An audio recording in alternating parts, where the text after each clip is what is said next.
Hello, good day mga ka-Faithbook. Praise God, it's our day 257 and we are on chapter 19 in the book of Judges. And the topic for today is about the Levite and his concubine and of course, Gibeah's crime. Okay, Gibeah's crime. So medyo mahaba-haba po ito at alam nyo, medyo masalimuot at hindi po maganda ang istorya dito. Pero of course, tingnan po natin ano ba ang mensahe ng salita ng Diyos o ng Diyos sa atin. So I'll be reading some selected passages in this chapter. No? And it came to pass in those days, when there was no king in Israel, that there was a certain Levite sojourning on the side of the Mount Ephraim, who took to him a concubine out of Bethlehem, Judah. And his concubine played the whore against him, and went away from him unto her father's house to Bethlehem, Judah, and was there 4 whole months. And her husband arose and went after her, to speak friendly unto her, and to bring her again, having his servant with him, and a couple of asses. And she brought him to her father's house, and when the father of the damsel saw him, he rejoiced to meet him.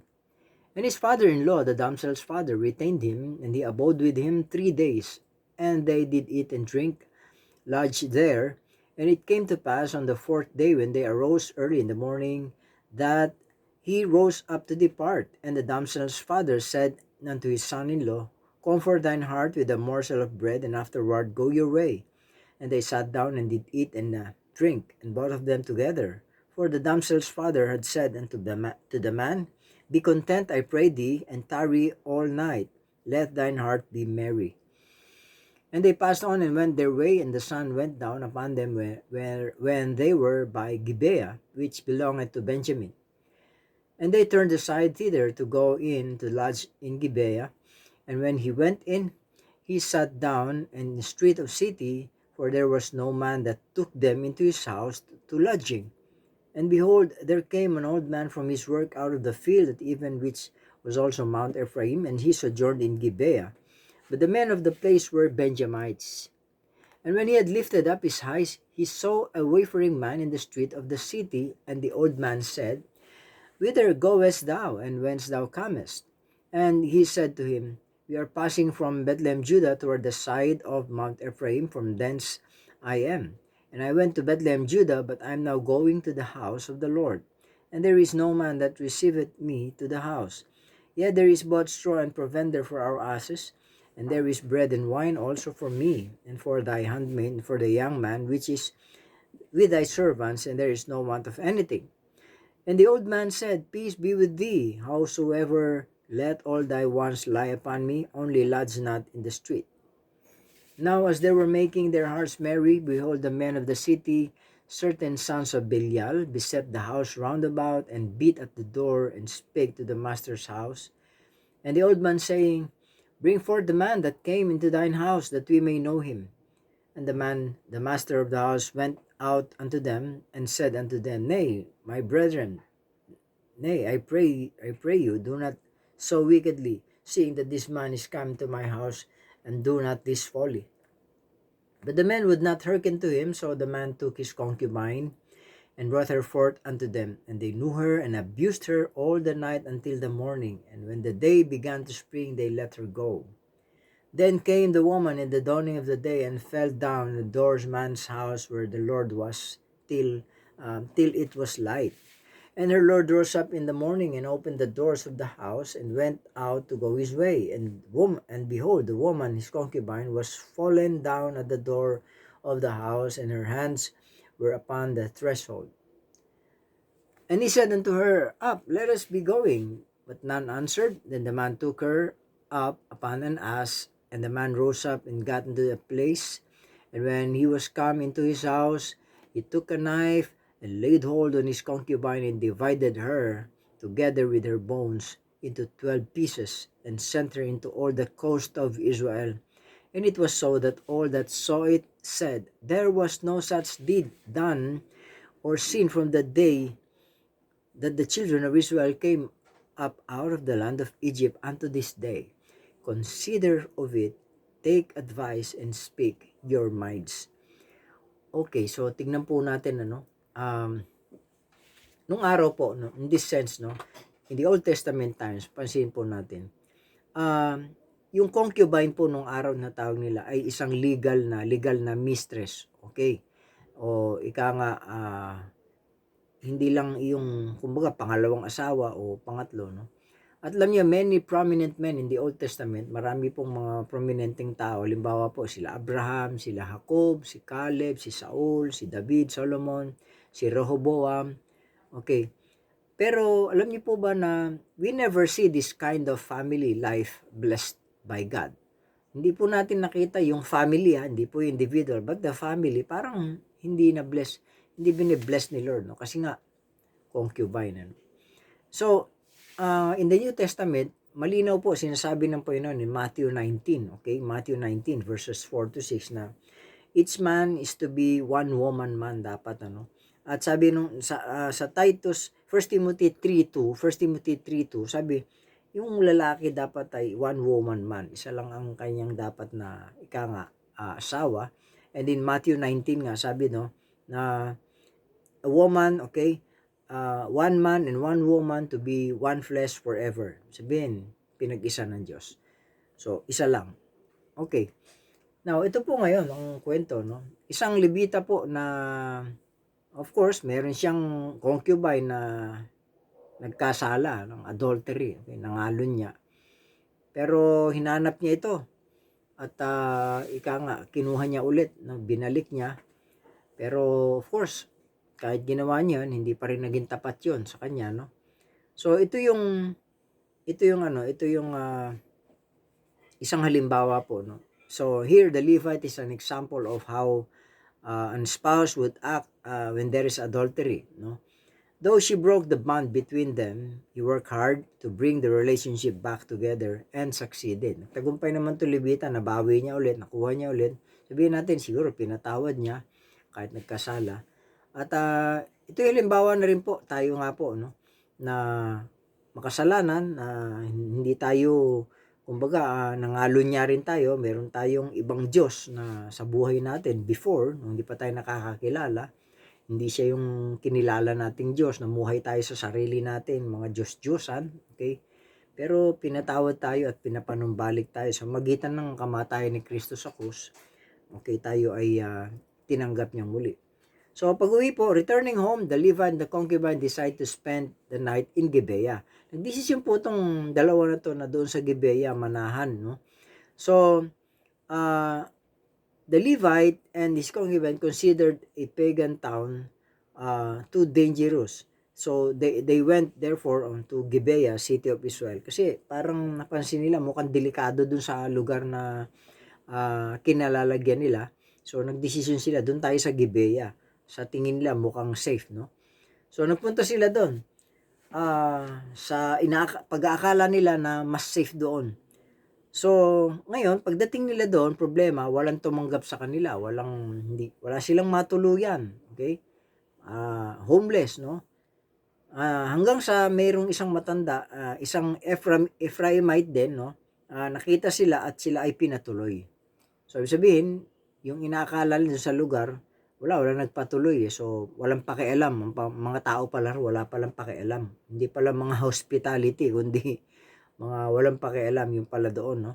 Pero buti na lang may isang Ephraimite, an old man, sabi ng Bible, then at tinanggap sila.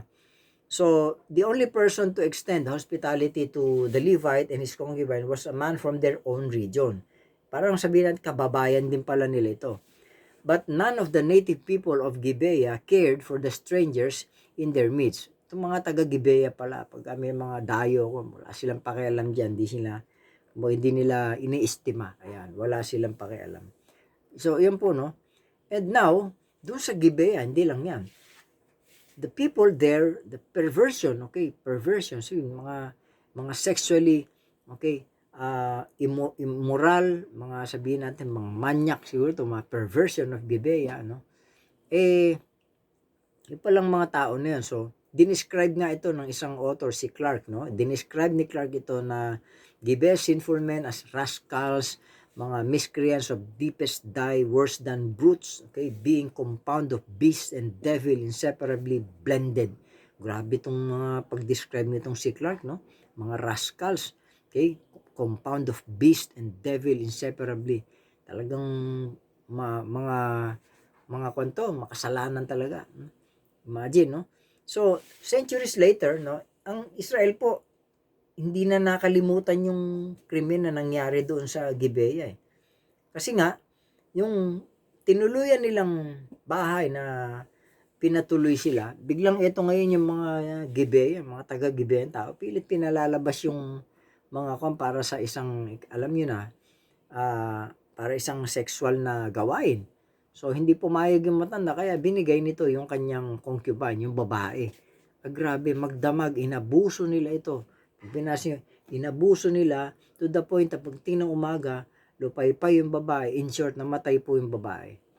At ito namang kanyang, yung lalaki naman na kung sa kanya, isinakay sa saas, dinala sa bahay, at pinagpira-piraso ito 12 pieces, sabi pa ng Bible, 12 piraso pinaghiwa-hiwalay, at yun, ikinalat pa, ano. So parang sabihin natin, talagang pinalaganap niya yung krimen na ginawa niya. So ito ngayon, no, naalala ito ng mga taga-Israel, hindi nila nakalimutan yun, no. Ah, Example of wickedness, no? They are deeply corrupted, as in the days of Gibeah. In Hosea chapter 9 verse 9, nabanggit po yan, no? Na itong Gibeah na babanggit doon sa krimen. Hindi naalala ang Gibeah sa kabutihan, naalala ito doon sa kanilang brutality, sa kanilang wickedness, yung karumal-dumal na pagkasala. So Israel, O Israel, you have sinned from the days of Gibeah. Doon sa chapter 10, yung ipaulit-ulit sinasabi ito. So tingnan nyo, no? Kaya this chapter, mga kapatid, this chapter clearly sends us a strong message of warning from God. Strong warning of message. We should not take it lightly. Wag po nating maliitin tong mensahe na ito. Kasi makita po natin may tatlong bahagi po nito, no, nitong chapter na to. Una, unfaithfulness. Kasi there was no king in Israel. Ito na nga na kumbaga ito yung buhay na pinamuhay nila, no. So first part, makita natin yung unfaithfulness, kawalan ng katapatan. Yung babae, no, na nangalon niya. Talagang walang katapatan. Pangalawa, yung kawalan ng pakialam, no. Pangalawang bahagi, yung mga Gibeah, wala silang pakialam sa mga taong dumadayo roon. At grabe, makasalanan sila, no. Sexual abuse and brutality. Yan po yung mga pangyayari dito na it sends us a warning. And of course, reviewing the book of Judges, itong aklat ng Judges, um, sa mga kwento rito, istorya, beginning chapter 1 hanggang dito na sa chapter 19, actually, konti na lang matatapos na ang book of Judges. Sometimes parang mahirap, no? It is difficult, confusing, and dark. Madilim yung kanilang mga karanasan. So, actually, dahil dito, may iba mga they neglect the book of Judges and regarded this period of time, itong book of Judges, it is a period of time, historical period of time, as a dark ages, okay, of Israel history. Okay, ito yung history. Kasi walang tagapanguna sila. Okay? But if we neglect this book, pagka naman hindi natin pinansin itong aklat na to, parang hindi rin natin napansin this wonderful account of the love, no? Love and graciousness of God and how He lovingly corrects His people. Pagtatama, no? Yung pagdidisiplina ng Diyos. Kaya ito yun, no? Dark days, pero hindi natin pwede sabihin wala ang Diyos in their midst. Nandun pa rin, but they need to learn a very important lesson na talagang sinabi na niya noon pa, you shall not have no other gods before me. Ako lang. And because of their idolatry, talagang idolatrous nation, wala, talagang nagdudusa sila. So this is a strong warning, hindi lang sa kanilang panahon, but of course in our day, sa panahon natin, itong mga kasaysayan na to ay meron pong makabuluhang mensahe sa panahon natin sa kasalukuyan. Ang salita po ng Diyos ay hindi po na-outdate. Ito po ay talagang applicable sa lahat ng panahon. Dahil yung kwento rito, hanggang ngayon, nangyayari po yan sa iba't ibang mga tao. Unfaithfulness, indifferences, wala ng pakialam, at brutalities and murders, nangyayari po yan. So, again, this is a strong warning, okay, of a message of warning to all of us, mga kapatid. So, pagpalain po tayo ng Diyos sa aral na ito at tayo po'y manalangin.